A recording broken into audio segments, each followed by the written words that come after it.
Chris! Heath. How come everybody in ancient Greece ain't worshiping Hermes? I don't know. Why don't you tell me? He's got the best stuff. They could get so much more done by going so much faster. Hermes fan Heath. I always found him a little situational. Nah, dude. No, you're crazy. Oh, okay. I mean, I agree, but just for the bit, I'm being a total monolith. He's the Gog. Greatest god. Greatest of all time. gods. Yes, listeners, if you haven't already picked up on it, there was going to be some Hades talk on this episode. And Heath is trying to instigate another Trojan War or something by favoriting one of the gods over the others. On this episode of Mobius Tubes, episode 128, being recorded on August 18th, 2025. Pleasant surprise. We have all three co-hosts here. Welcome back, Samantha. Hi, it's good to be back. It's been eons. Yeah, I feel like we made a very dramatic deal about me leaving. I promise listeners, I don't live near here anymore. The situation just arose that I was able to visit. Yeah, the listeners are probably thinking, oh, that wasn't such of a big deal. She was gone for one episode. But they will soon be realizing the error of their ways when you are absent for the next several months. To either their displeasure or otherwise. But I know I'm experiencing all sorts of pleasure that you're back. Hi. Chris, hey. Hey. What's up with you? Oh, not too much. Looking forward to some travel coming up soon. Samantha and I are heading to Texas and then Kansas City, 2-part trip. Outside of your move to Boston, we haven't really gone anywhere this year. So I'm looking forward to it quite a bit. Yeah, I think it's going to be a nice relief. I feel like last year we did a lot of fun travel. Yeah, last year, unfortunately, all the travel was condensed into the same month-and-a-half window. So by the time I was going on my last trip, because it was separate from Chris's last trip, I was like, if I don't get to be at home for one weekend, I am going to lose it. So yeah, anyways, travel's great, except when you do it all at once. Heath, and you have plans coming up on the next several weeks. We don't need to talk about it. Okay, if it's a sore subject. I'm not even going to tell my mom. Oh. Until I get a good score. You don't want her to worry? You're saving her the burden? Right. Well, yeah. Like, I feel like the fewer know, the better. Well, we appreciate being in the elite crew in the know. Yeah, don't mention it. And we support you. Yeah, You're going to do great. I know. We have lots of various game talk coming up on this episode.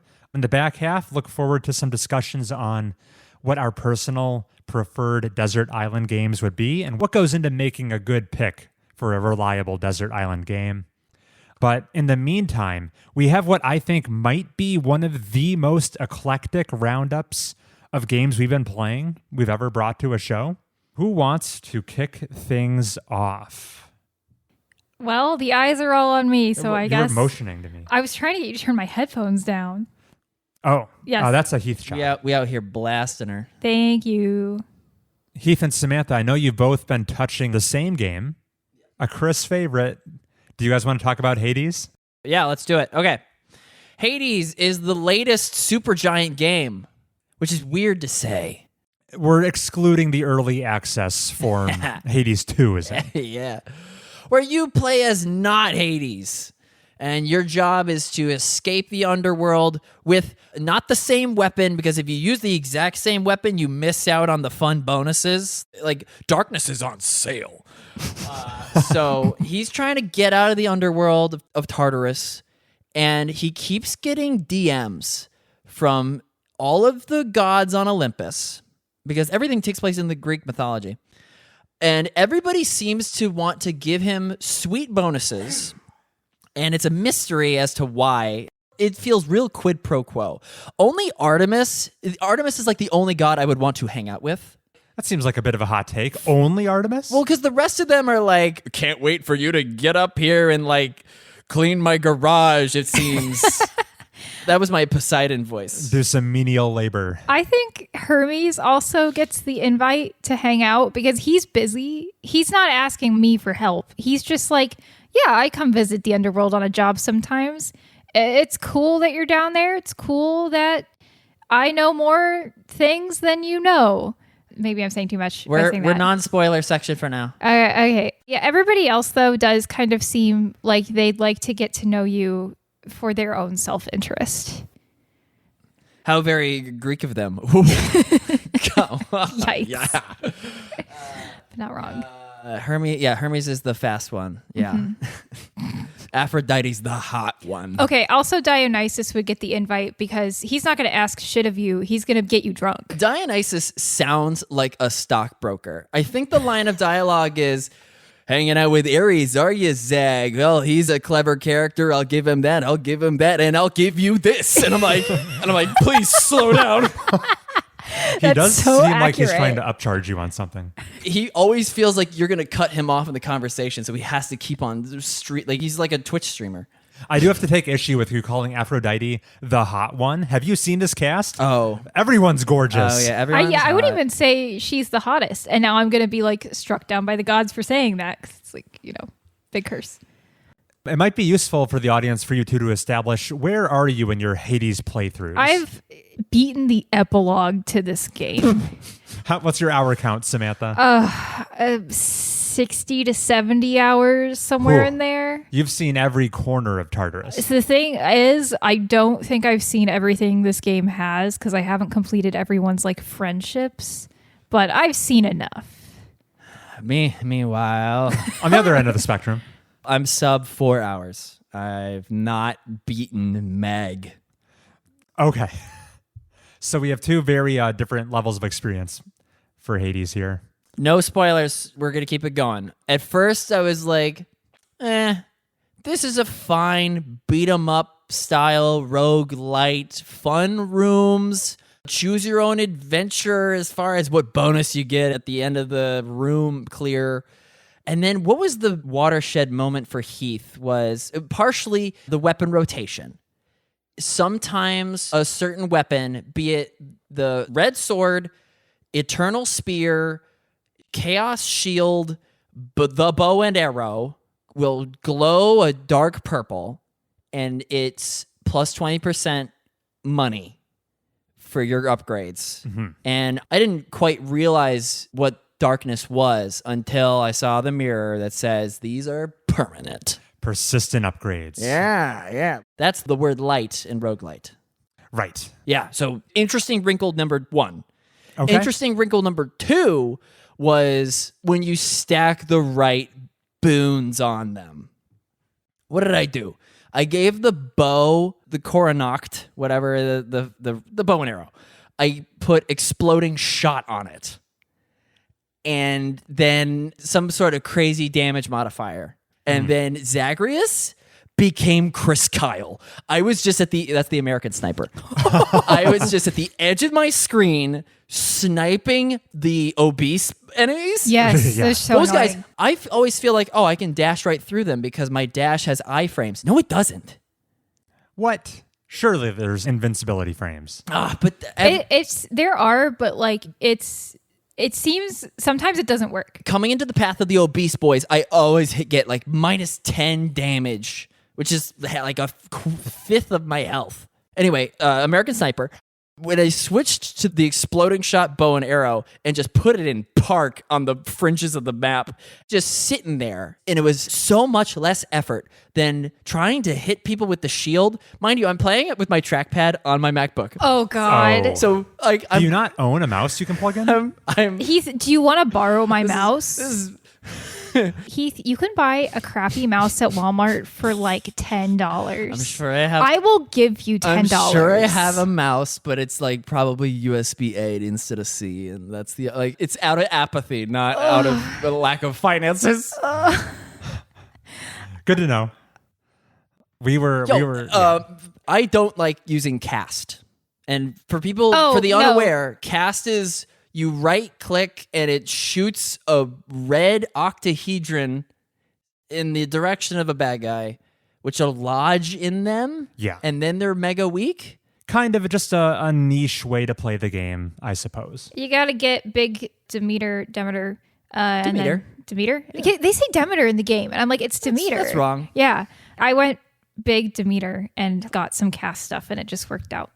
Speaking of weapons, are you guys finding you have favorites you gravitate The towards? shield is the best weapon. Ew, I was hoping she wouldn't say that. So many runs I've had have been completely broken where I am just cruising through the end game because my shield throw, its special ability, becomes so fast and so potent that I throw it at some random enemy, hits like 5 other guys, they're all dead before it gets back to me. And I'm like, yeah, this is the best ability in the game. 10 out of 10. How does it get that good? What do you need to invest in? Daedalus has an ability for your special that it's like can hit 4 other enemies before coming back to you. Okay. And then like Hermes can make it faster. And then just put literally any good god ability on the special ability and you're cruising. Okay. All right. The next time Darkness is on sale, I'll give it a shot. Ares is like a top pick for me for that one because you're like far away. You don't care if there's like a delay in damage because they're not close to you. Right. And you can hella stack his ability to make it huge. Okay. So, yeah. I love the shield. I was also a fan of the spear. The Eternal Spear. My jaw dropped when I saw the big sweeping special that it has. I have thought to myself, it's like a vintage car. I know that I want it, but as soon as I had it, I didn't know what to do with it. Like I can't drive stick. So I immediately died. The learning curve is steeper than I would like. I beat my first ever run with the spear, but I don't know if I've ever... So you beat your first ever run with the spear? I did. I don't know if I ever truly figured out how to like handle the spin attack very well. The only way I could ever really do it is if there's like a Daedalus upgrade that makes it really fast to charge up, and then I could use it. But other than that, I'm like, they're getting too close to me, and I have to be close enough to them that my spin attack is going to hit them. And it's like, it takes time to charge up. It's like, I don't know. It looks really cool, but it's hard to manage. Do you ever meet Daedalus? His upgrades is just the hammer. I Which wish. are some of the most important. Yeah, so you would think that a voice actor would be dedicated to, I don't know, is he just like an ugly god or whatever? He's I just could a have guy. voice acted Daedalus, given how Zagreus, this was his first ever voice acting, right? Or is that Hades? They got to save stuff for Hades too, Heath. Whose debut voice acting job was this game? I don't know. I know Isn't it Darren Darren Korb. Korb, yes. Darren Korb voices Zagreus. I don't know if he's ever done voice acting before. Oh, that's the only reason yeah, he must have. He does the soundtrack. Yes. Yeah, he's like a composer. So him voice acting is weird. He's a double threat. Yeah. Double threat. And then Heath, have you unlocked all 6 weapons? the one that costs 8 chthonic keys, not yet. Then I will say no more about the weapons. Oh, come on. Like, how much of a spoiler could this weapon be? If you are giving me permission, What, is it a big frying pan and I'm Tangled style. One of them is brass knuckles, essentially. Gauntlets. I love those. The other one I won't bother to tell you because I don't like it very much. It's probably my least favorite. And then I didn't like the bow very much. I think I beat 2 runs with it, and that was it. It was. Oh, you need to... I need to play on the trackpad, evidently. Yeah, you do. Fun characters. Hades All of doing them. his paperwork. Parchment work. I enjoyed that. If you gave me nectar, you know what god power I would bestow onto you? I would make it so that the floor spikes heal you. Because I, without fail, dash right onto them and they impale me.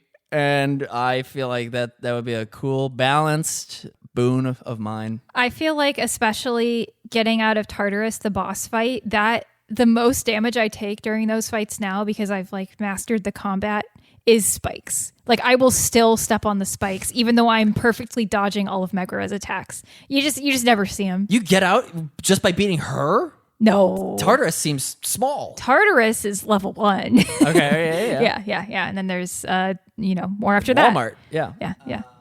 Sisyphus is chill.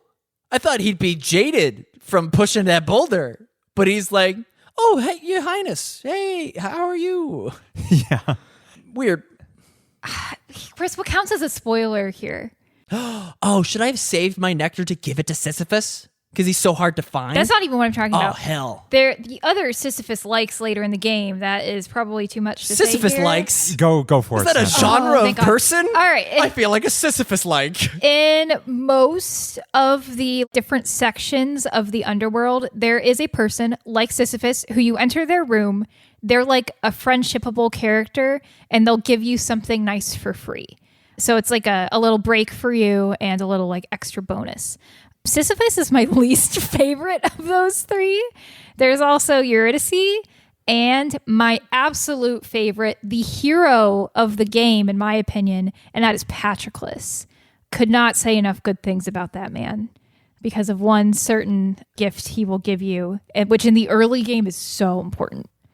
You're talking about that Death Defiance. So, Heath, in the mirror upgrades, there's something called Death Defiance, and you can buy them using your darkness. They're pretty expensive, but what they let you do is essentially the first time you die in a game, you respawn at, I think it's like 50% health or something. Yeah.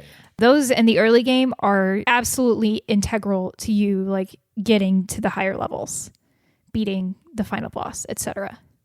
Because you're dying that much? I mean, Tartarus is the easy part. How often have you made it past Tartarus? Moving on. Next topic. So wait, I need to beeline, because now I know if I have the here's the judgment calls, right? If it's gemstones versus darkness, I'm going darkness. Mm-hmm. If it's chthonic key versus money, I'm going chthonic key. So you're telling me if I see an exclamation point above all else, because boy, Patroclus could be behind these. I'm saying, I mean, you should at least go the first time you see it, because like you want to get to know like what they have and like what their characters are. Like it's good game as well. But yeah, when put you that see on the box, it's good game. Patroclus, when you see him for the first time, what he offers, I think you will understand why he is an unskippable event in the early game. Okay. Later, you can be like, well, Daedalus might have something for me. So we'll see. We've been throwing specific questions at Samantha. And you've played so much of this game, you might even say it was helping you through your transition to Boston. Yeah, when you're really sad, it helps to like focus all of your energy on a video game where the main goal is just kill all the enemies and like do it really fast because it takes up all your concentration. Great game. Useful in these trying times. Is there anywhere you would like to steer the conversation, Samantha? Hades is an excellent game, and I feel like if you can't enjoy it, I do not understand you as a person. You just haven't been playing long enough. You just haven't been playing. It took me over an hour. The feedback loop between the fun combat, which is so addictive, and the going back to the House of Hades, where you get to socialize with all the characters, new stuff is slowly unlocking, you're unraveling the plot. It's so good and immediately gripping. You can tell there are secrets that characters aren't telling you. Your purpose in breaking out of the underworld, is a little bit secret itself. And Zagreus, you only kind of glean it in bits and pieces as Zagreus like talks to other people. More and more characters will start to populate the House of Hades. You'll get to know what Achilles' deal is and what Nyx's deal is, and Dusa even, like what's going on with her. It's so good. The upgrade paths are so satisfying. The changing of the weapons keeps it so that you're never really getting too bored of any one combat style because they're all pretty different from each other. I have more to say, but I guess that's the general overview of it. I heard you compile a certain list. All right. So Chris and I, on our road trip to Boston, we listened to an old Mobius Tubes where Chris talked about Hades after he had played it. And upon me playing it further, past Chris was kind of out of whack about several things. Now, some of these things are things that appeared on the previous podcast, and some of these things are things he like told me before I was deep into the game. And then deep into the game, I was like, Chris is kind of crazy for saying that. Like, he's wrong. So here are the top 5 crazy Chris takes about Hades. These are the top 5 corrections to Chris. Okay. We'll start with the first 2, which can be kind of grouped together. That is, Chris said when he was looking at who to romance, there were 2 options set before him. One of them he listed was Artemis. And anyone with a basic knowledge of Greek mythology, already the alarm bells are ringing because she's known as the virgin goddess. Literally has never looked at a man and thought, yeah, I want to do something with that. The forbidden fruit is so much more tantalizing. She is not into you, man. Whoa! She's just not into you. She's not a romance option in the game. She's not. But the other character Chris decided was worthy of his love is a romanceable character. I will give him that. There are 3, like I just said. 2 of them are absolute hotties. You would like see these people in a bar and you would not approach them because you'd be like, they are out of my league. The fact that they are even talking to you is crazy. Then there's Dusa, a floating head who's like the housemaid, and she's terrified of everything and everyone, and she just scuttles away. It even makes a little like bug like crawling up the wall sound effect when she leaves the room, usually fleeing out of terror. This was the person that Chris decided was worthy of his love. She's so flustered by Zagreus's presence. It's adorable. Please explain this to me. She doesn't even have a body. I kept waiting to see that she would get a body because I was like, clearly Chris didn't just want to date the snake head. Yeah, she's a Gorgon head, and she's a great housekeeper. She has a very friendly demeanor. She's wife material. I fear how Chris sees me with this information. No, don't read too much into it. Most guys get the power fantasy of them being weak in the knees, but Medusa doesn't have knees. I'm just saying Megara and Thanatos are both they're both dating me right now. Dusa, it's whatever. You're working on Dusa, though. I was, and I stopped playing. Her ability isn't even that good. Like the minor healing you get from smashing pots, it's so many pots to smash. I can barely see them. Mind you, I'm playing on the lowest resolution.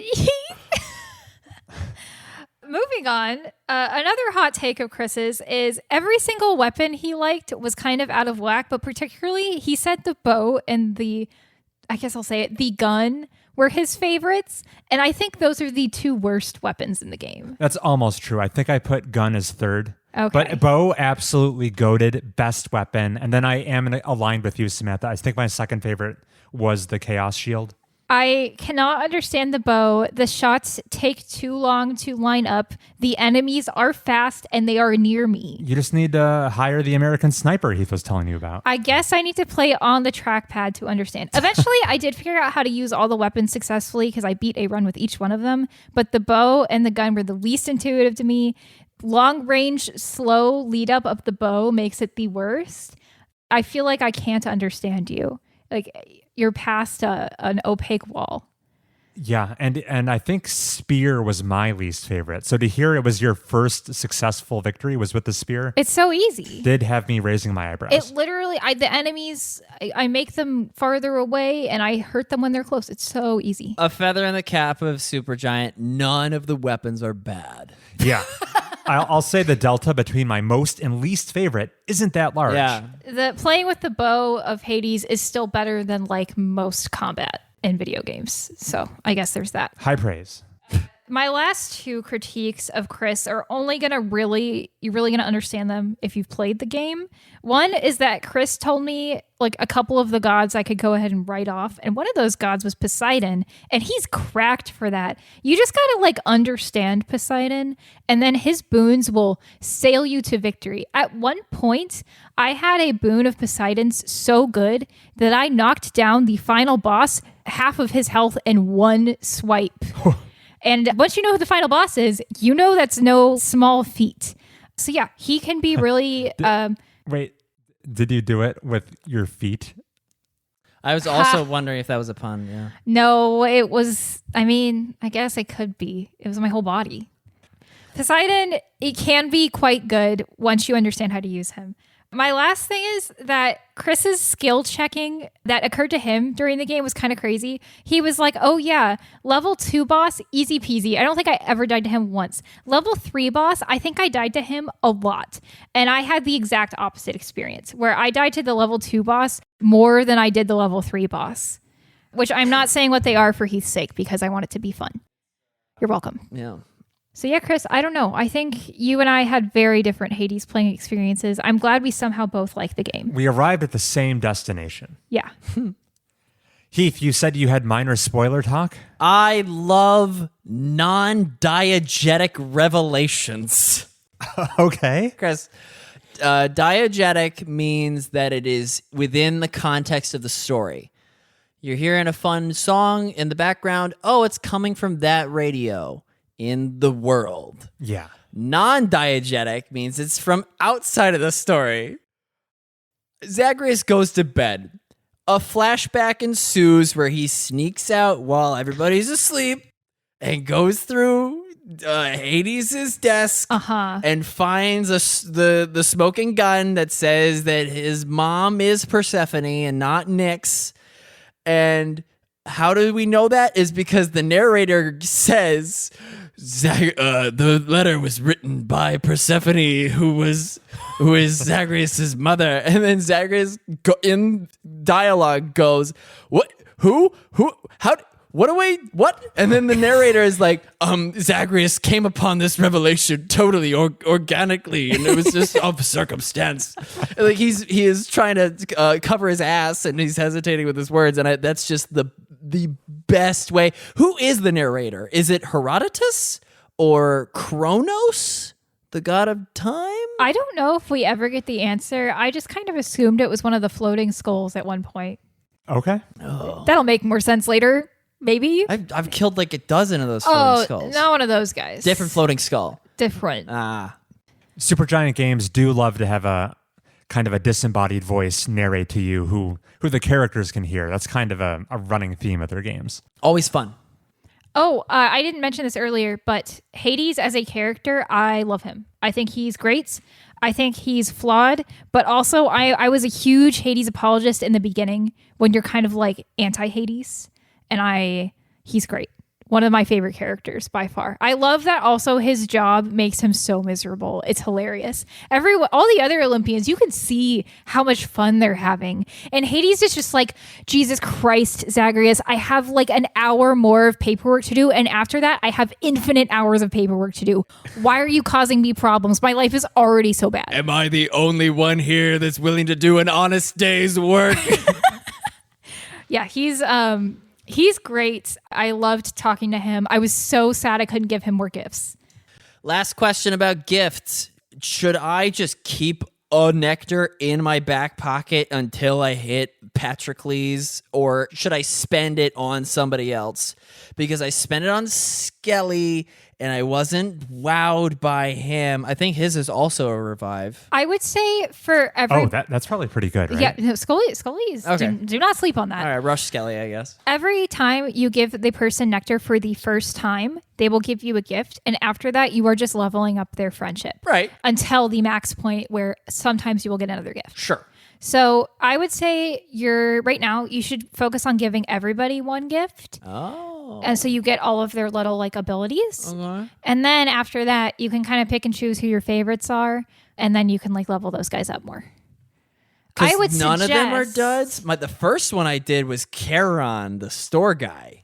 He's Wasn't the it here first guy I maxed out. Okay. just for the bit. Samantha rushed Charon. It was fine. He has such a way with words. There's only 6 people that give you a second gift. So, and there's Okay. like 30 people. So, Yes. after that, it's kind of like at your that discretion. bottom row is special stuff. It's all locked. I don't Yeah, know what it is. those are the big ones. Those are the big ones. Yeah, I would rush Achilles and the person who plays music in the House of Hades, who you haven't met yet. And then, Sisyphus, etc. I would do them because they're going to have cool story beats. So The boys out in the field. the boys out in the field. Okay. Yeah. All right. Good to know. Good to know. And Megra, of course. She's a boss. I can't romance her. Not yet. She doesn't respect you I yet. gotta kill her first. You're going to kill her first. And that's Hades. Good game. Good game. What do you think? Are you feeling compelled to keep at it, Heath, or is the trackpad too much of a deterrent? No, I'm gonna beat it. I just have to beat the American Medical College Admissions Association first. Right. The prerequisite to enjoying Hades. The game is designed to be beaten even by the worst player ever. And I'm not even talking about God mode. Sure. You just do as many runs and you will eventually accrue enough permanent buffs that will carry you. It's fairly, as far as roguelites go, it's fairly accessible in that way. Yeah. It's a snowballing of permanent upgrades that should carry you through. Yeah. So I'll get there. By the time you're maxed out on Death Defiances, you're cruising. That costs like 500 darkness though. But it's worth it. Okay. hey, I can transition into another game we've been playing. It's an update to last episode, Donkey Kong Bonanza. I went back, I finished it, I saw the credits. It was a delightful time from start to finish. This is the latest Switch 2 exclusive, 3D platforming collectathon from the Super Mario Odyssey team, starring Donkey Kong, his big breakout game, and the first game of his in like a decade. My opinion hasn't really evolved all that much. Still heartily recommend it. I will talk about a couple things I neglected to praise last episode.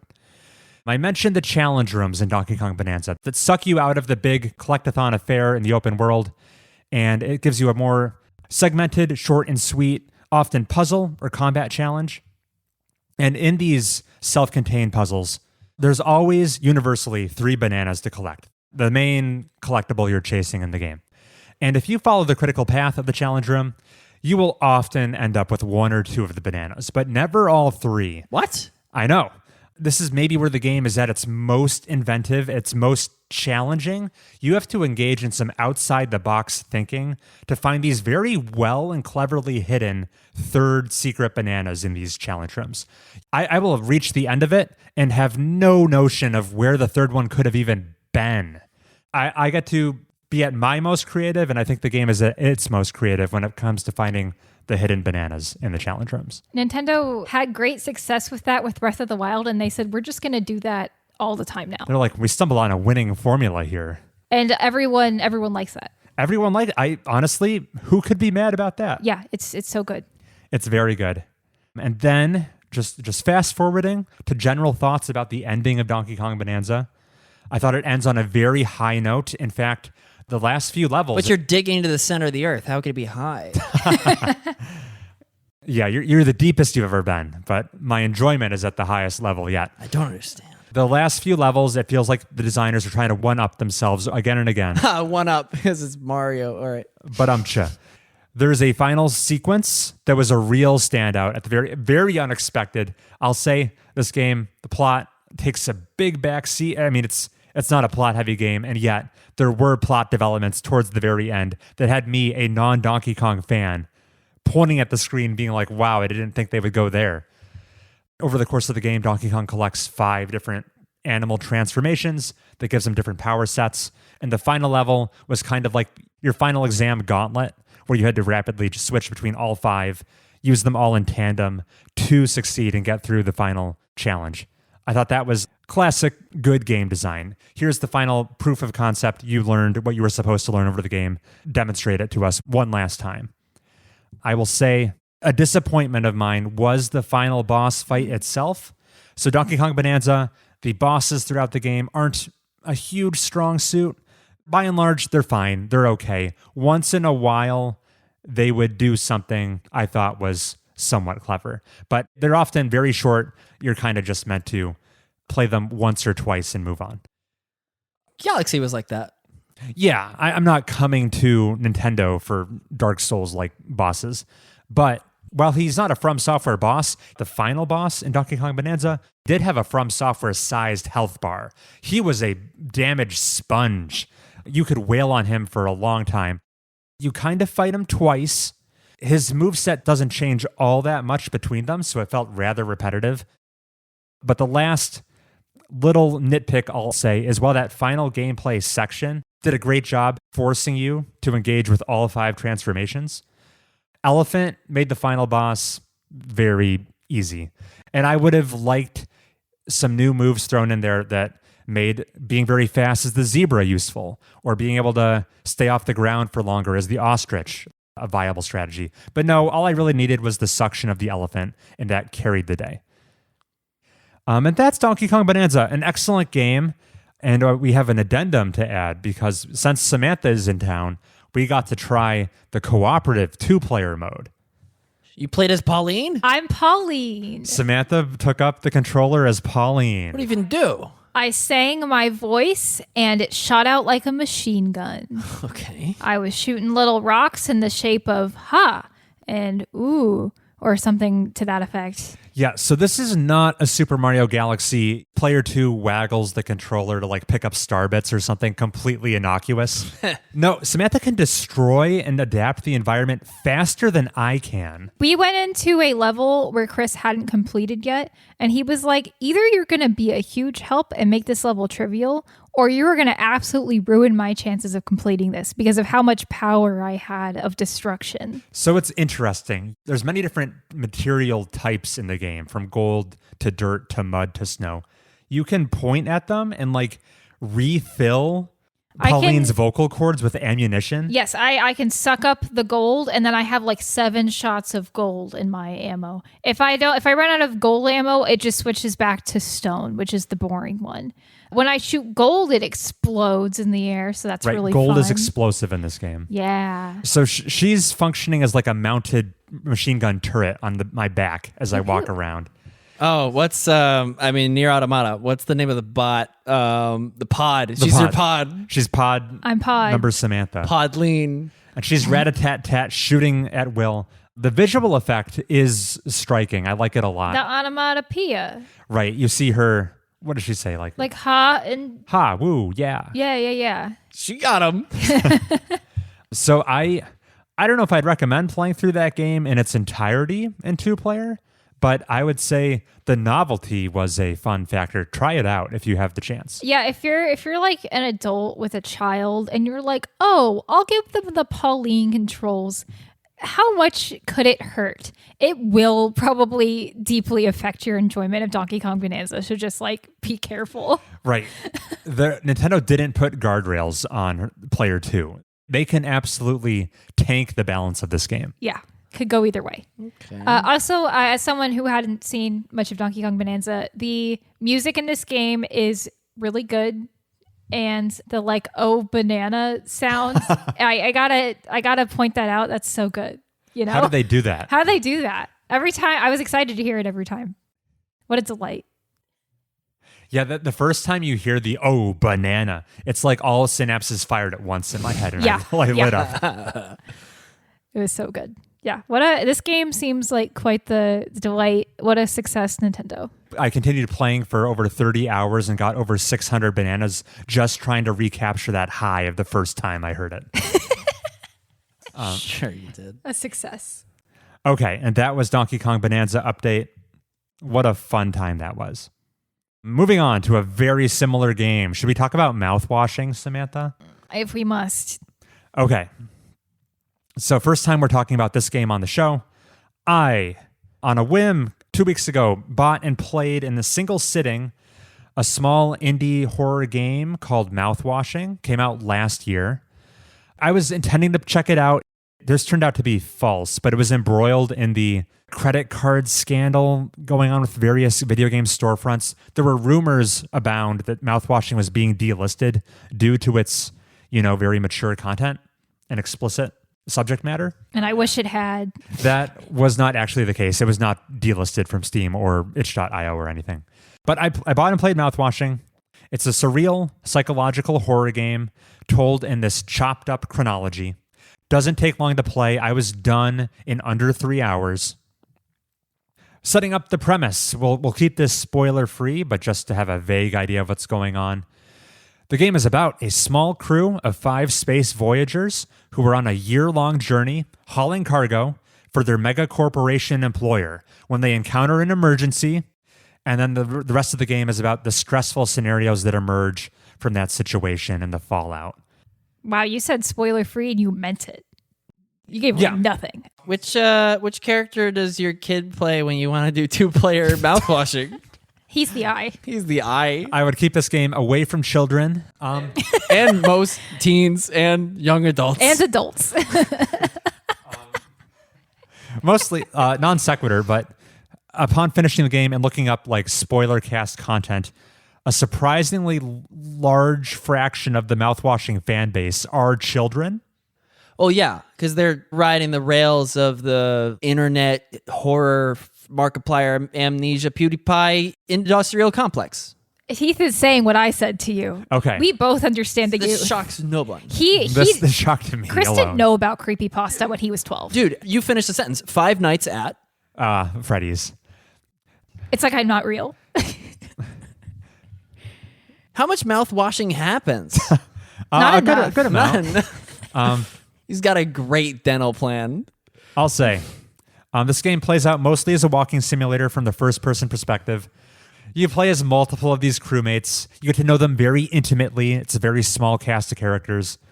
I'll say, just in operating on the thematic storytelling level, it's examining the horror of the workplace and takes a grounded, realistic look at how evil can manifest in pretty mundane ways. This is me reading into things a little bit, but I think it shows how the corporate structures and systems can enable its employees to mistreat each other in pretty awful ways. But yet at the same time, while the workplace environment of mouthwashing provides the scaffolding to allow the evil to occur, I'd say there is still absolutely an individual villain with a face and a name who deserves the lion's share of the blame. And I enjoyed this kind of nuanced take where it's saying, yeah, the mega employer and all of the incentives put in place to be as efficient as possible and always rise and grind, and the type of power dynamics between the employees that can give rise to all these problems, while that is to blame partially, at the end of the day, there are still absolutely evil individuals that take advantage of these maybe improperly set up systems. The system would be fine if everyone was nice and kind. Right. But that's not the case. That can't be guaranteed, and that's where these systems can be misused for evil. There was a lot I appreciate about the game intellectually. I think the writing is solid throughout. I think character development is really good. It's a striking art style. Anyone who's seen screenshots will remember what this game looks like. It's definitely doing that PS1 nostalgia type thing. It looks like a demake. It looks like a demake, exactly. Yes, it does. Even the theming of the spaceship is kind of like evoking an older time with like the articles that you would find there. It's like an 80s or 70s themed spaceship, even though it's supposed to take place in the far-flung future. Which, it like... Well, real ground control to Major Tom action. It goes hand in hand with the art style, Very cool. There's even like old-timey cartoons kind of lampooning business practices and things like that. Yes. There's so much I appreciate. I think there's also really solid foreshadowing to the point where I almost felt stupid when the twist was revealed and I had failed to anticipate them. I was like, damn, all the writing was on the wall. And yet I was the test case guinea pig. The developers were they were like, you got the absolutely ideal intended experience.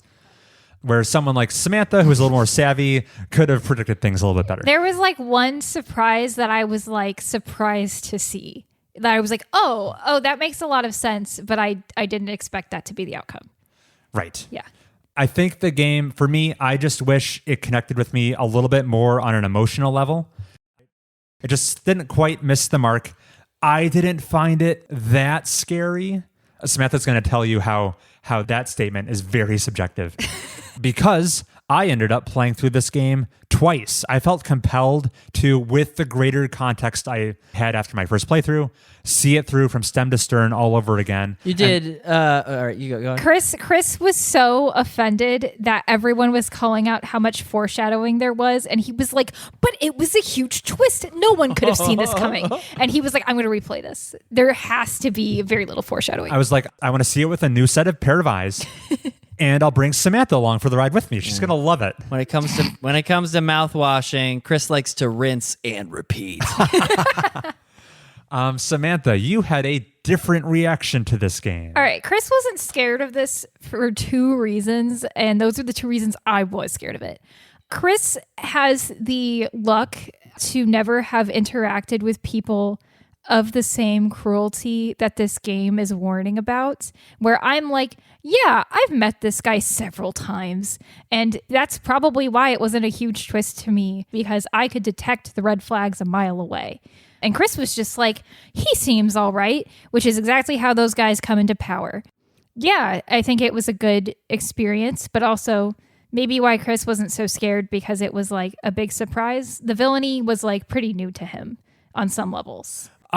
New to me. I don't have a lot of personal experience with this type of villain. You've seen and it yet, in like media. I would acknowledge this type of person, you don't have to look very hard to find them out there in the world. Yeah, that's Chris lives in a bubble somehow that these people won't dare approach.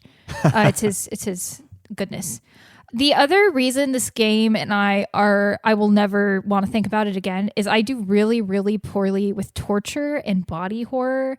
And the scariest parts of this game are the torture and body horror. There are, of course, your typical jump scares. There's the scary mascot that the kids love. Kids love a scary mascot. That's not this creepy guy with the eye. There's an actual other thing going on. Oh, Polly the horse. Polly the horse. That part, I could go to bed, sleep well after seeing that. But the other stuff, sorry, can't handle it. Makes me feel physically ill. I am sad I had to experience parts of this game. And I say that because during certain parts, I closed my eyes and I had Chris read me the dialogue because I could not do it. So don't play this game if that is a thing for you. I am telling you because I think the writing is very strong. I think it's a very well-told story. I think the characters are very realistically written people, which is something you don't often see in survival scenarios. I feel like in most media, they kind of portray these people in survival scenarios as kind of idealized versions of who they are. And there's usually one or two villains who are acting badly. Everyone in this situation, you can tell, is coping to the best of their ability, but they are clearly coping, and maybe to varying levels of help. I think you would agree. Yeah, it's an effective piece of fiction. Yeah. But you should go in with the expected outcome that your emotional response is going to be, I'm upset. Yeah, it's I guess this is my trigger warning because I think it deserves one. Yeah, I mean, this is not a lighthearted experience. It's a horror game. You will be upset after watching this in a way that Five Nights at Freddy's could never do. Yeah, and that's why I was surprised there's apparently a group of children who like this game. Because Five Nights at Freddy's, there's nothing... It's jump scares, right? Yeah. This game is pretty light on the jump scares. It's the very upsetting subject material you engage with that causes the horror. But like when I was 12 and less scared of the world, I liked creepypasta. And that's no jump scares. That's all written fiction. It's bad. It's poorly written fiction, but it's ooh, scary. I'm 12. Sure. Yeah. Heath, do you have any interest in cleaning out your mouth? I have floss on me. Okay. But yeah, you're telling me, Chris, that mouthwashing is for people who played Tacoma and thought there just wasn't enough dead space in it. Yeah, I would say that. I recommend the game, not with my full chest. I did walk away slightly disappointed, just comparing my experience with the level of praise I was seeing the game receive. But yeah, I still enjoyed it enough to play it through twice. So mouthwashing, pretty interesting at the very least. Writing, excellent. Everything else, play this game if you are confident that you can. Right. Yeah. And that was that game. And I've got another one queued up here. One more thing Samantha and I have been playing. Samantha and I have returned to a series we started last year, and we're playing the second game. We are back on Ace Attorney. We are playing Phoenix Wright Ace Attorney Justice for All, the second game in the series. We're playing it as part of there's a collection that rebundled the original trilogy, playing it on Steam. It's available on a bunch of platforms. And we have all of the future bundles as well. So we're going to be playing Ace Attorney games until we're gray. I'm going to be in the Ace Attorney mines until I graduate from law school. So, just for the uninitiated, you play as Phoenix Wright. You are a defense lawyer. Hold on. If you're the uninitiated to the Ace Attorney games, write in. I want to know who you are. Are you 5? That was me 7 months ago. You knew what the game was. I knew what the game was. I hadn't played any of them. It's not mega popular. If you show a picture of Phoenix Wright to all of my coworkers, I'm not sure what the hit rate's going to be. Wow. Yeah, oh, it's like my grandma names the Smash roster. Maybe this is an example. I'm 2 in my own crowd. The hit rate's not going to be 0, yeah, but it's not going to be 90%. Okay, if you're listening to a video game podcast, what's the hit rate going to be? Yeah. That point taken. Except for your mom. What kind of attorney are you, Chris? A defense lawyer. Allegedly. You accept clients who are often almost exclusively accused of murder, You then conduct an investigation, gather evidence, show up in the courtroom, and face off against a rival prosecutor. You cross-examine witness testimonies, look for contradictions, look for lies, and point them out, and enjoy this mostly visual novel-y puzzle-based game. You play detective, defense attorney, and prosecutor rolled into one big defense attorney. Right. Yeah.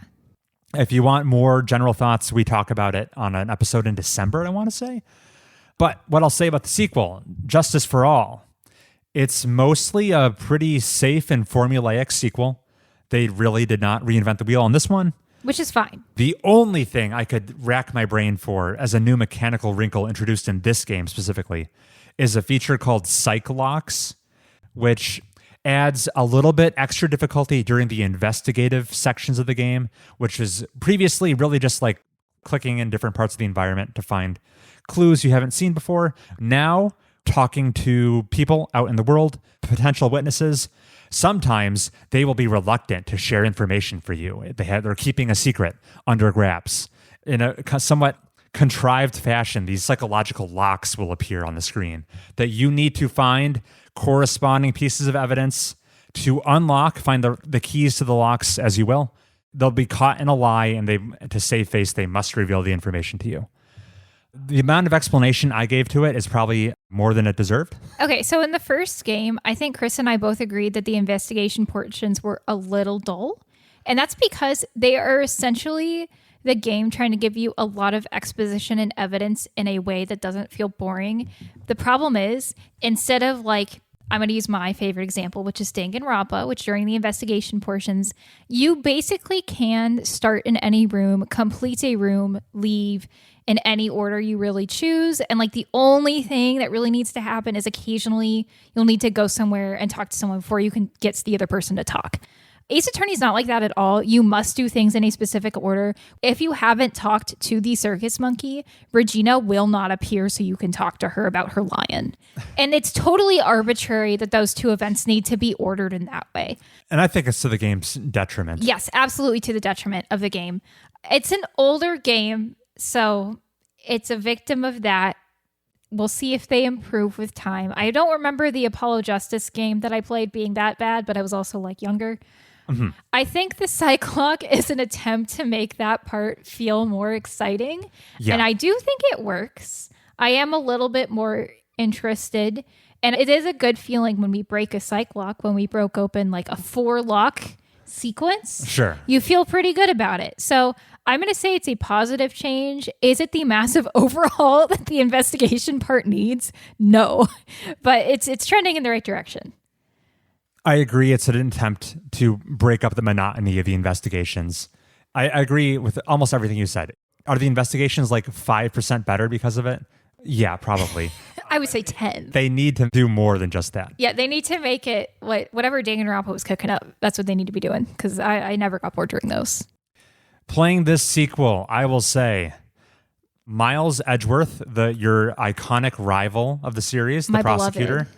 His absence is really felt during the court trials, at least for me. His replacement in this game, Francesca von Karma, is okay, but I'm not going to sit here and pretend she even comes close to matching Edgeworth in terms of charm and presence and the chemistry Edgeworth and Phoenix Wright have in the court. She's just lacking in those departments. And that's because you're a foolishly foolish fool, Chris. All right. I'm just kidding. No, yeah, Edgeworth, miles ahead. What a professional. For Francesca. I don't know how to say her name. It's German. Francesca. Okay. He's missed. I think it was hard to top him because it's like the tension between Edgeworth and Phoenix is crazy off the charts. Palpable. And like Francesca is an 18-year-old where we did just like do her dad dirty. And so she's pretty mad at us. But like, again, she's 18. So she's kind of like a child. It's hard to take her too seriously. At most of the time, I just feel kind of bad for her. I feel like she's under a lot of pressure and her life has definitely not been normal. And I guess I wish she got the chance to be a child. And that's probably giving this game's writing way too much credit. Right. I'm just asking, can we tone down the whip crack sound effects by like 50%? The whip cracking sound effects is egregious. What does this guy have against whip cracks, queen explosion booms? Chris's explosion boom complaint was ridiculous. There are like 4 times the amount of whip cracks as there are explosion booms. The defense rests. Yeah, Francesca, I think I grew to like her as the cases were on, but I mean, she's no Edgeworth. Right. She'll approach the likability of Edgeworth if she continues to improve over the course of like 4 more games. Unless it's suddenly revealed that she and Maya have this deep backstory they've both been ignoring. And now the tension's through the roof. And the developers of this game knew that to be the case. Probably. You can tell. Yeah. So I think I've been enjoying this game a little bit less than the first Ace Attorney game we played. I will say we're working on the final case right now. We haven't quite finished it. This has been the most enjoyable case of the sequel so far, especially because some higher stakes have been established. It has sucked me back in.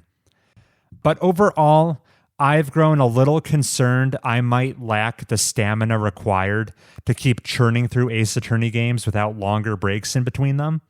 I have to hope somewhere in this franchise, with at least 9 entries, they begin to shake up the formula some more, because after playing through the 9 court cases we've seen so far, I fear it may already be growing stale. I think that the cases themselves are always pretty creative and different. No 2 murder cases feel the same. That's really where these games shine. And they would shine so much brighter if they would just keep Edgeworth in that prosecutor seat. So yeah, I don't know, Chris. I feel like I'm always I'm going to play all of these games before I die, but that doesn't necessarily mean I'll be like jonesing for the next one right after we finish this case. Yeah, I think with a longer respite period, I can keep playing them. Okay, then we'll just take a longer break. I think that's everything we've been playing. Okay. Then we can move on to the next part of the episode. But first, in order to do that, we have to take our company mandated break, and we'll see you later.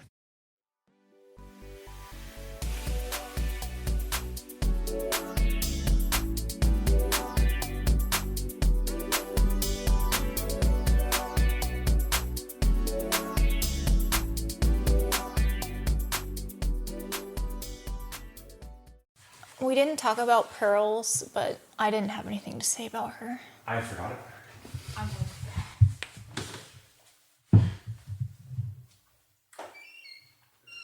Hey, Heath, what should we talk about Samantha while she's gone? I mean, I'm so comfortable around her. I always, there's no special topic I wouldn't feel comfortable mentioning in front of her. No topic is off limits. Except for her yapping mouth. No, she's the best. And we're back. What island are we stranded on? Can we choose? Can I be on the same one as you guys so we can play together? Co-op? These are good questions we must iron out as we attempt to choose our personal desert island games. So a thought experiment people have been playing for a long time is, if you were stranded on a desert island, what games would you bring to entertain yourself? We need to establish some ground rules. Right, because if you could play multiplayer, you would go into the online chat and say, I am stranded, here are my coordinates. I think, okay, here's my argument. Multiplayer allowed, you just are forbidden from like revealing your location. I have to almost imagine you're there by choice. Okay. Leaving the island is less desirable for some reason. All right. I'm cool allowing multiplayer games unless you guys feel differently. I'm cool. Can I like specify I want to play them with my friends? Yeah, but you can't guarantee friends are always available. Oh, sure. Yeah. They have busy lives unlike me on my island. So right. They got to go to work. To make this exercise a little more interesting, we won't have access to our entire library of video games to bring with us to entertain ourselves on this uninhabited island. I constrained myself to only bringing 5 games for my desert island. Is that reasonable for you guys? I did 5. 5. Obviously, we want a game that has a lot of replayability, a lot of content to dig and unpack. Did you have any other through lines or commonalities you notice between your selections? One of my games is I put on the list because I can pretend like those characters are my friends. Okay. It's my Wilson equivalent. This is to help you with the lack of socialization you're going to be having. Yeah, I'm going to be real sad alone on a desert island. So, yeah, I'm asking what makes for a good desert island game? Maybe we'll unpack that question as we go through our lists. Games as a service. True. not even being on a desert island could make me fall that far. I will walk into the ocean. Yeah, I will. I would rather die. However, that's a good pick for a while, but when that game is inevitably taken offline, you lose access to one of your 5 games. Do you think we are dying after League gets taken offline?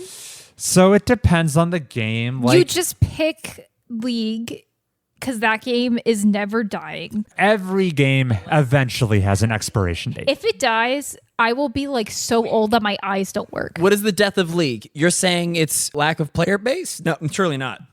I mean, if Riot Games it becomes unprofitable enough, they won't be able to support the game and the servers will be shut down. Yeah, But that would be lack of popularity that would make it insolvent. people would have to stop playing League for that to happen. I'm thinking that the end of League is because they get implicated in a betting scandal and the government shuts down League. Sure. I mean, we can invent lots of possible reasons it closes Okay, down. he didn't like that line of thought. We're back. We're back. Who wants to run us through their list first? Are we not going to go like one each? And I then go think around it makes the table? more sense to like get one person's cohesive picture of what their desert island looks like. All right. Samantha, why don't you introduce us to what you'll be doing on your desert island? Of course, he's going to make me go first. All right. I'll start off with my most obvious pick because I've already put a collective 1,500 hours into this game, and that means nothing to me. I could put 1,500 more. I could do 10,000 more because I'm picking The Sims 4. Okay. It's just playing with dolls, except there are infinite doll sets and there are infinite dolls. So what's not to like? If you don't mind me asking, at this level of maturity into your Sims 4 playing, Yes. what's your mindset booting up a fresh new game state of It's Sims like 4? it's like Chris saying you've read a book before. Why are you reading this different book? Chris, The Sims is not really a game that like you're like, oh yes, this game mechanic of fast forwarding the time. Oh, so good. It's your imagination is the limiter of The Sims. I am creating little stories for my little guys to live out, and they do that. And I create their little outfits and their little houses to match like my vision for their life. You know, it's all up in my brain what I think The Sims are going to be doing. So I think it's kind of like the ultimate sandbox for that. I can do whatever I want. And as someone who loves to read, this is really good. I like to write. It'll be endless entertainment. A form of creative expression? Yes. As a complete Sims ignoramus, this deep into your playing, are there ever situations that arise that surprise you still? Or is that not really part of the appeal? I'm trying to understand what you mean by that. It's not like The Sims is generally like throwing curveballs at you. If you and the neighbor are in a fight, it's because you selected the neighbor sim, said talk to, fight. So it's like, what do you mean situations? Like I'm in control. I'm God. Okay. I've made the situation. There are mods out there you could download that would like give you more situation, like options. You could do drugs, etc. And there are mods that give you more outfits. You know, there's a million DLCs that EA's made officially. Sure. So endless content in that direction. I might have been confused by the sandbox term you used. Okay, maybe I'm wrong about that then. No, you might not be, but just there's probably multiple definitions for it. But to me, an element of most sandbox style games is that events can kind of arise emergently that are surprising to the player. I see. I think the problem with The Sims is you just have too much power. Okay. So like I can see that possibility before it occurs. You're imposing your will too effectively. I can create an entire neighborhood of people that will interact with each other in ways I can predict because I made them. Okay. Like I said, you are God. Very cool. Yeah. What are some other games you'll be playing? All right. Since we agreed multiplayer is an option, and since I clarified that I could play with my friends, I'm putting Tabletop Simulator on the list. I want to attend game nights. I want to have fun. Tabletop Simulator has a billion board games. I knew Heath was going to say it was cheating. So in order for that to be a viable choice, you have to include mods, though. That's fine. But he's saying that upon landing on the island, the mods that are installed are all you get. Okay, that's fine. I just don't get any new board games. I'm installing maximum mods for everything I own at this point. Okay. My list is not inclusive of any modding content. Is that why Tabletop Simulator is not on your list? Are you jealous? It's also a little strange. It's pretty different compared to most traditional video games. It's more of like a piece of software. It's like picking Microsoft Excel. It's on Steam. Is Excel on Steam? No. If it's really cheating, I will think about a fifth option. But okay. But the reasons for including it are tantalizing. they're so valid. Because you can play any tabletop game online with friends. With friends. I can flip the table because it's my copy and Chris can't turn off the controls. All right, moving on. I'm going to put, this is why I asked Heath what I did before mics rolling. I'm going to put a Civilizations game, probably Civ 5, just because I looked at Heath's hour count and it was big. Maybe Civ 7, if people really like that. I don't know. Civilizations. You can play 1,000,000 hours of that game and it's fun and cool. Oh, yeah. It consumes people's lives. That's exactly what I needed to do. That's exactly what you needed to do. Yeah. I think it's interesting. With the context, you have never booted up a Civilization game. I don't need to. I know I'm going to love it. It's just the problem of it will consume. So you are taking a risk. At least 20% of your games you're bringing on this island, you might not enjoy. So you're saying that I can only pick games I've played before? No. You can. This is absolutely allowed. Chris, she's played enough games to know which games are good. Yeah. I've done enough games. Chris, name the best football team. The Kansas City Chiefs. Okay. He could have done worse. Yeah. You hit among the top 5. They're in Super Bowls, right? Do you know who Travis Kelce is? Was he dating Yes. Taylor Swift? I'm proud of you. Cool. Anyway, yeah, I put Civilization, we'll say 5 for argument's sake. I have no qualms with that. I'm going to like it. I don't care. Your high degree of confidence makes it seem like a good choice. I just think it's a little... Chris, how are you going to like Hades 2? Yeah. I have played a Hades game to know okay. this. Whatever. It's so Samantha pilled. There's no chance I don't like it. All right, moving on. I said I put a game on here so I could have friends, and that is because I put Fire Emblem Three Houses on here. That game is so parasocial. You are their friend. You are their confidant. You get to see their interactions with people. I have never felt so attached to video game characters as I have playing those games. It literally broke my heart the first run I did where I had to kill some of the characters I'd known. Sure. You're very emotionally attached to them. Very emotionally attached. So I've played already like 400 hours of that game, and I will play 400 more. You can't stop me. Just to hang out with my pals, Felix and Ferdinand, my besties. All right, so that's why that game's on the list. Also, the combat's really fun. Yeah, eventually it's going to get boring. Oh, well. But you have a means of checking in on some friendly faces over and over again. It will at least feel like I have friends for a little while.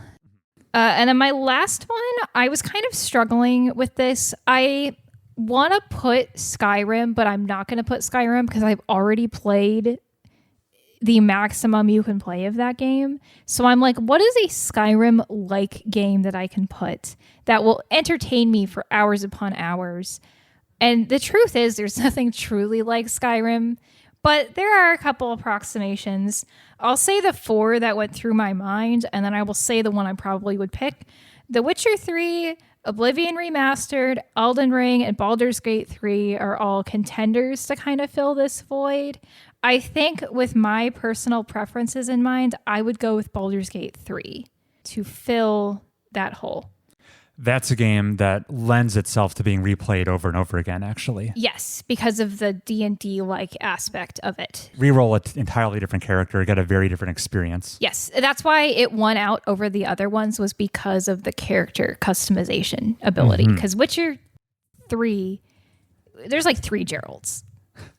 Right. You can maybe get 2 pretty different playthroughs out of that. Yeah. And Oblivion Remastered is too short for what I want. And Elden Ring, I feel like I will eventually get good enough at it that I will be bored, which is crazy to say. Because real life Samantha's barely going to get good enough to play it. Can quickly rattle off the 5 games you're bringing again? All right. Just to summarize, The Sims 4, Tabletop Simulator If the Boys Don't Yell at Me, Civilization 5, Fire Emblem 3 Houses, and Baldur's Gate 3. In my closing comments on your list, I want to point out, I think it's interesting, the very high standard deviation on the hours played of your selections.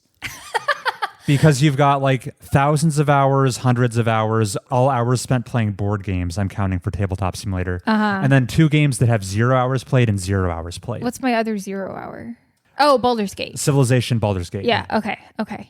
That's an interesting trend. You want some games you know are tried and true, and I gotta stimulate my neurons somehow, Chris. With novelty. With novelty. The coconuts are gonna look old after day 2.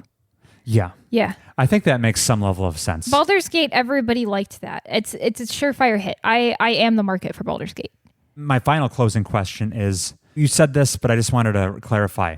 What disqualified Skyrim again? I've played too much of it. But that's not the case for Sims 4 and 3 Houses? Because Sims 4, the appeal is not the game itself generating new content. It's me generating new content to reenact in the game.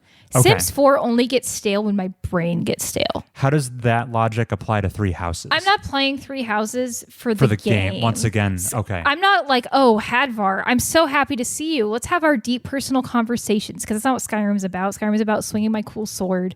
And it's not even about that, because I use a bow like a basic bitch. I'm just shooting my little bow, and it's great. I've put enough hours of that. That makes sense. I am surprised by the lack of any roguelites on there. I thought about Slay the Spire 2, and that was kind of my backup for when tabletop was vetoed. Okay. So they were in consideration. Yeah, I was like, Hades, I'm already done with it. And I don't want Balatro or anything else. I don't know. Sure. I've seen what happens when roguelites get tired, because I play them until they do. Anyways. Heath, what do you think of Samantha's list? I think that I'm going to echo much of her sentiments about avoiding scratching every surface of Bethesda type games and roguelite type games. Like, you got to plan for the 9th inning in terms of Desert Island time. Do you need more time to create your list, or has it been assembled? You should go. I should go. I can do that. I sorted mine to hit a couple different niches. If I could only bring one game with me, I knew right off the bat which one that would be. So it was an auto-include. For a very big, long, repeatable campaign game, I reached for, and I don't talk about this game too often considering how much I like it, I would bring Total War Warhammer 2 with me. Okay. Or maybe Total War Warhammer 3, which I haven't played, but includes the previous game's content within it. Then why would you pick 3? I should probably pick 3. Yeah. That's a grand 4X style strategy game from Creative Assembly. I've talked about it on the show years ago, but it's my version of Civ. It's the game I could see myself spending 1,000 hours in. It's a strategy game with both real-time and turn-based elements. There's ooga booga amounts of content in that game with all the DLCs it had, and the fact that they literally bolt old games together to make the sequels. Like Hitman. A campaign in a Total War Warhammer game takes about 30-ish hours to see to completion, with a couple dozen factions to play. So that would keep me busy for a long time. And that's not even touching, I think it's called the Immortal Empires campaign, which you take, instead of playing on the standard map of game 1, game 2, or game 3, it takes the maps of all 3 games, bolts them all together into a globe, and you play a gigantic sized campaign Okay. of building empires, managing your cities and taxes and armies, shuffling them around and trying to conquer or trade or do diplomacy. Okay. Your civilization. This is why you were mad I put my Civ on my civilization. Well, this is why I was mad at what? Me putting Civ on my list. You wanted to see Total Warhammer. Oh, no, I wasn't expecting that from either of you. I wasn't mad about that.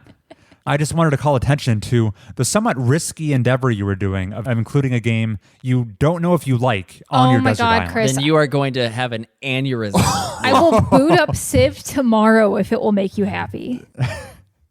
Maybe on this desert island, I'm not always in the mood for the larger couple dozen hour commitment of playing Total War Warhammer.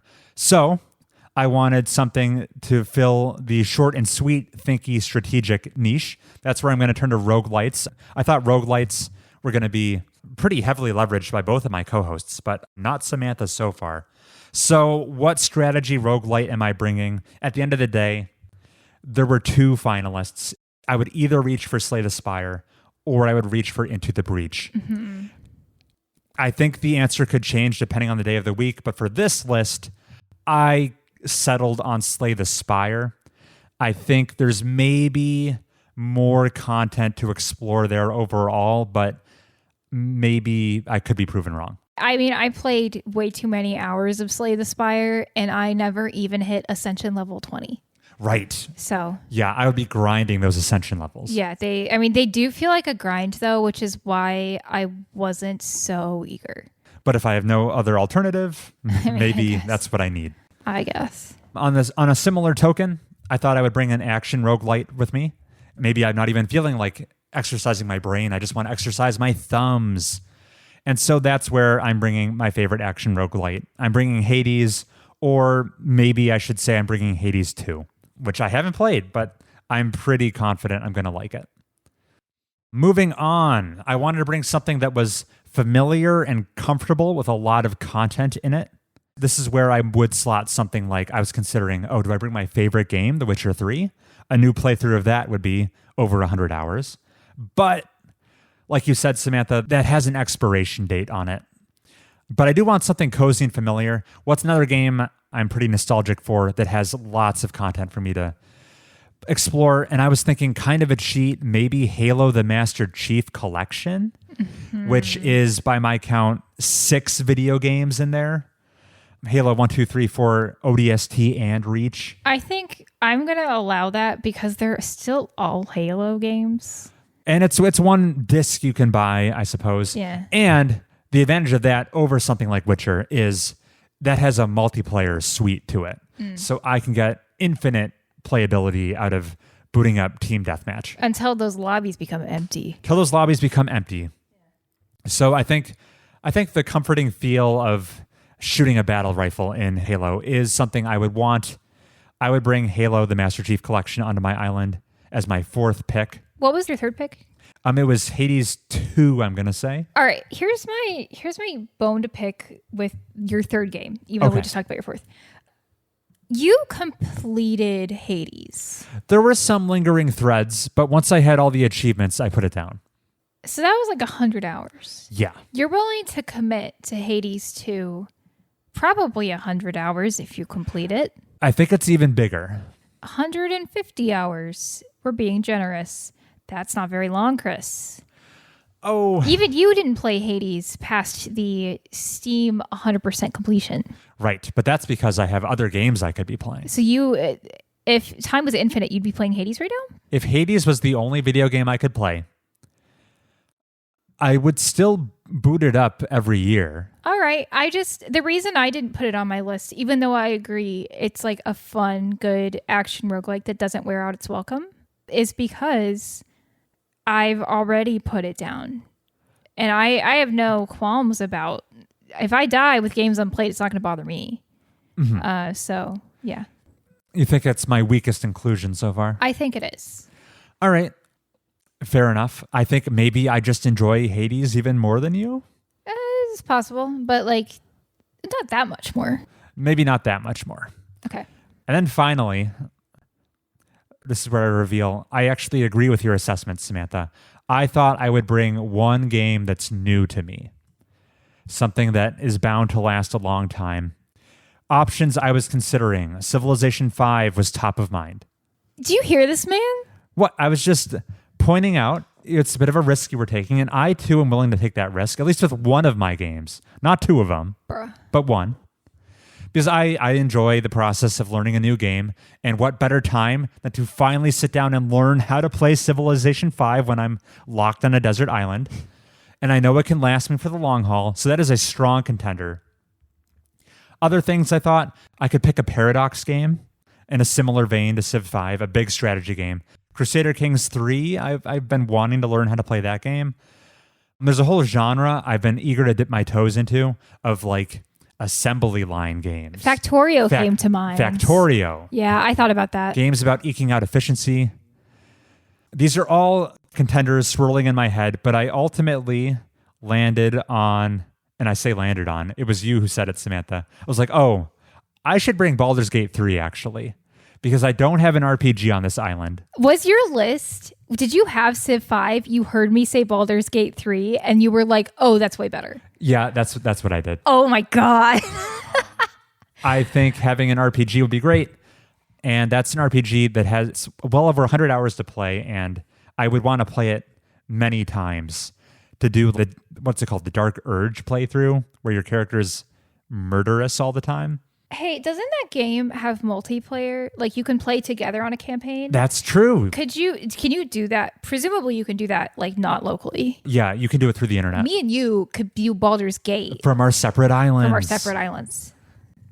Excellent. And that's my list. It was Total War, Warhammer 3, 2 or 3, either one, Slay the Spire, Hades 2, Halo the Master Chief Collection, and Baldur's Gate 3. I would say you need to swap Hades 2 and Civ 5 and you're cruising. There's a chance I live to regret my decision. Yeah. But the other thing with Civ 5 is that it's filling a similar role as Total War. Then Factorio. Okay. Yeah. I thought of my equivalent for Factorio is I was like, oh, Stardew Valley though. And then I was like, I don't think so. It's just, it becomes less fun after a while. Sure. Yeah. All right, Heath. Heath, what did you think of our lists? I liked your lists, although I think there's some glaring flaws. Okay, but you should address those flaws with your list. Well, you got to realize these expiration dates come sooner than you think.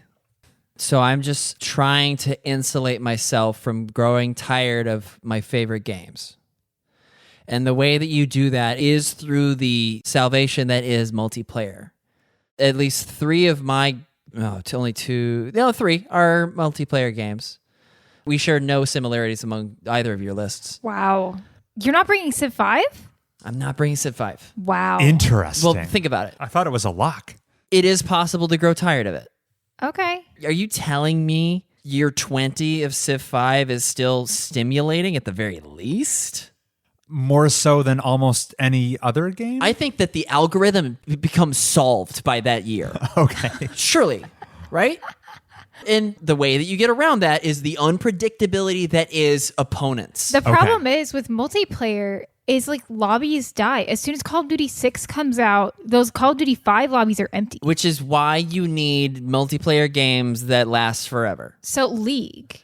League is not on my list. Thank God. Rip Janice in the Not chat. canceled yet. We're going to go in order of least shocking to most shocking. Okay. XCOM 2. Okay. It scratches the strategy itch, and I think it has greater longevity than your Total Wars and your Civilizations and your blah, blah, blahs, Into the Breach, blah, blah, blah, because of the random chance. And surely, Heath, you can mitigate those random chances so that your 1,000,000th playthrough is pretty much identical to your 999th, whatever. And then at that point, you go for speed runs. You just try to go as fast as you can. And yeah, you have to take risks. Right. More so if you're trying to go for time. You can miss shots. Yes, and I think that's the reason it's a significantly more stimulating game than all of the other strategy games that you two listed. This would help if I knew the XCOM games at all. You're 4 spacemen and you're fighting the aliens. Okay. On a grid. Okay, it's Into the Breach. Plus one guy. It is Mario plus Rabbids Kingdom Battle. I couldn't say it with a straight face. Okay, that was blasé. All right, XCOM 2, whatever. Sure. I think a good pick. Okay, least shocking. Fortnite. Oh, okay. It will never go away. How long has Fortnite been around? Like 8 years. 8 years? It's got Minecraft legs. It will never go away. All right. And that has the advantage of they're building straight up other games in Fortnite. A sequel of Fortnite 2, I don't think bricks Fortnite. It's too much invested. Right.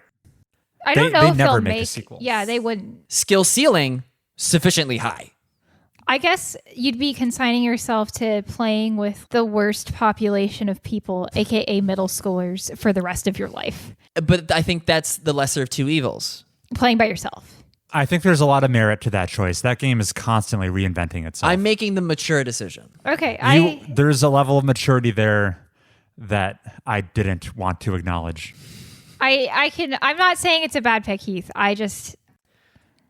Never mind. Go for it. Shadows of Doubt. Okay. The detective game that is procedurally generated. Oh. Okay. I think this is where I've spent a long enough time in the island that I am personifying these characters that have no voice acting. And I am providing all the voice acting. Yeah, I've started to lose it. Okay. But I think that the fact that it's procedural is to my benefit in this setting. Now, this is most surprising so far because you've played this game and you didn't get along with it. I didn't get along with it. And yet you brought it as one of your 5 lifelines for entertainment. I can't think of another procedurally generated game other than Minecraft that I would prefer. I thought about putting Minecraft on my list, but I don't know, man. I feel like I solve Minecraft. The algorithm writes itself much sooner than it does. And even if it does, even if there's greater depth to Minecraft, I feel like Shadows of Doubt, the stories that I try to supplement the skeleton that is the procedurally generated content, it scratches the Sims itch that she is looking for. In Minecraft, you could probably build your own working computer given enough time, and then you could just program your game. Oh, she's got a point. So, I mean, I guess picking Minecraft, if you're smart enough, is like picking all the games. What do you think about that, Chris? Yeah, you redstone your way. You Yeah. program Doom into Minecraft. Yeah. You found the loophole, I found the loophole. I think Minecraft is banned as a pick. Yeah. All right. No, before you move on, Heath. What? Do you envision... So you imagine... My 1 millionth playthrough of Shadows of Doubt, I'm still like, what case am I doing today? I feel like I'm still jazzed. He could treat it like it's his work. What if It's role playing. Yeah. If you chart, let's picture a graph. The y-axis is your enjoyment, and your x-axis is time. Time elapsed. What an excellent chart. The apex is years into the future. Okay. It is not fun yet. When you begin playing Shadows of Doubt, is your enjoyment like in the gutter? Because you didn't really like that game. It would be a lot more fun if I knew the controls better. Because it feels bad when you get caught on the security camera or you have to try to do a fist fight because you couldn't bring your handcuffs out of your pocket fast enough when you caught the perp.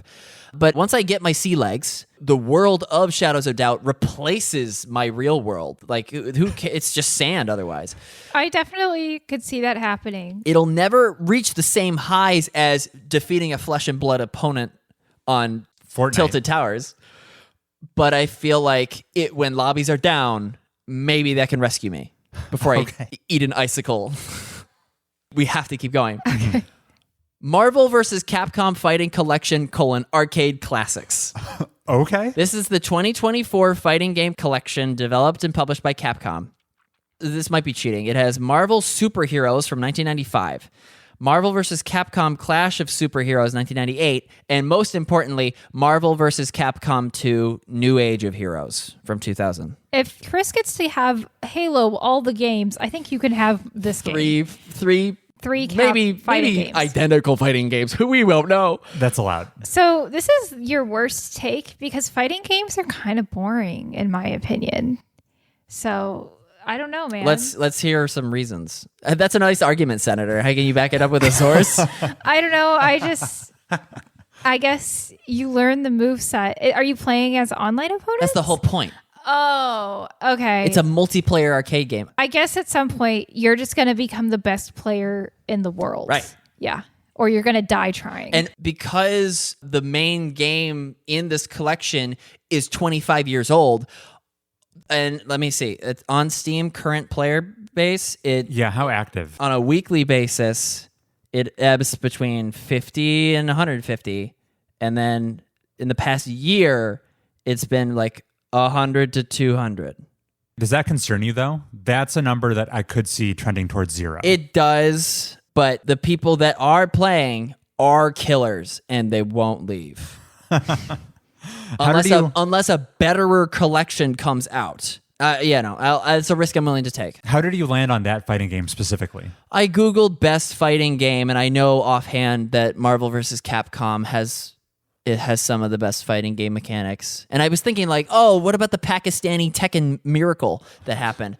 There are Pakistani players that play Tekken as like a means of getting out of the ghetto. It's amazing. Whoa. When there are blackouts across the power grid and the arcade machines go down, then they do like wash dishes and stuff. But when the arcade is on, no, they're sleeper hit. They're basement kings, essentially. Wow. Okay. But on a countrywide scale. Marvel vs. Capcom 2. I guess I just don't like fighting games, so I wouldn't put this on my list because it doesn't matter how many hours I have to play it. I'm never going to get good at it because every time I'll pick it up, play it for 10 minutes and be like, yeah, I don't really like this, and put it back down. No matter how many hours I've spent looking at sand. I was looking at my list and realized I have no puzzle games. But that's a problem because puzzle games have an inherent expiration date. They have a solution. Procedurally generated. Which is why my last one is Tetris 99. Which I pray lasts 5 years. But surely it's not on PC. It's only on Switch, right? Right. So its days are numbered. And if I can get a game of Tetris 99 going in 2020, whatever year, I'd be thankful. But I couldn't replace it with anything that hit that Venn diagram of like a fun puzzle game I could play forever, but also have the unexpected, like, oh, if I come across a killer on the internet. You're choosing that version of Tetris specifically because it's multiplayer. Yeah. Even though you run the risk of it being shuttered one day. I feel like, if I could, maybe if, I feel like its place on my list as time goes on will just get replaced by the next puzzle game that has that kind of wrinkle of it'll never go away, hopefully. Is there like a puzzle game you can think of that has like a random component to it even? Blueprints. But like... Is Witness procedurally generated? No, Witness is totally authored. No, the very end where you're on the pillars. Final. In the Hall of the Mountain King. Yeah, but that'll take you like a couple days and then you're done. Unless you want to do that all the time. I don't. Yeah, I don't know. I'm trying to come up with a better solution for you, Heath, but I think you found the only one. So, good on you. And I'll rattle off my fun list. Yeah. Heath's list was XCOM 2, Fortnite, Marvel vs. Capcom Fighting Collection Arcade Classics, Shadows of Doubt, and Tetris 99. Well, we had almost no crossover except Samantha snuck Baldur's Gate 3 onto my list. Hearing Fortnite is like the mature choice is like shaking me to my core because it's true. Don't worry, Samantha. When you get tired of your billionth playthrough of Baldur's Gate, you can come have a chug jug with me. Since Tabletop Simulator is illegal, maybe instead of Slay the Spire 2, I go Fortnite so I can hang with the 12-year-olds into eternity. Wow, he talked you into it. Yeah, I guess. And you'll be the go-between because I'll be able to talk to Heath. I'll send messages through you because we'll be partnering up in Baldur's Gate. Yeah. And then you can sync up with Heath in Fortnite. See, Baldur's Gate has infinite appeal because Chris will be there. So that's fine. We'll communicate through, I don't know if you can chat in that game. Oh, probably. I think that my list, it's subject to change drastically in the next 10 years, but the principle remains. Sure. Good Desert Island games have the capability to continuously surprise you, be it through the dynamism of a flesh and blood human multiplayer opponent or procedural generation or lots of possibilities. possibilities. Yeah. And that was that segment. We did it. Well done. And we can close out this podcast. Folks, if you wanted to recommend romance options for me and Hades, you need only write into mobiustubespodcast@gmail.com. That's right. mobiustubespodcast@gmail.com. Some new emails would be excellent. We'd welcome those. We read them all in the show. Samantha, we'll be saying goodbye to you again. It's unfortunate. It's a revolving door. I'm sure I'll be back at some point. Yeah, to say definitely hi. by the end of the year, if not earlier. Yeah, we'll see what happens. What are you playing in the near future? I'm currently riding that monster train. So that's been enjoyable. Basically anything that makes the sad thoughts go away. So stay tuned for more games that make my brain go quiet. Copium. Nice. Yeah. Well, listeners, thanks for sticking with us, and I hope you enjoyed the show. We'll catch you next time. Bye.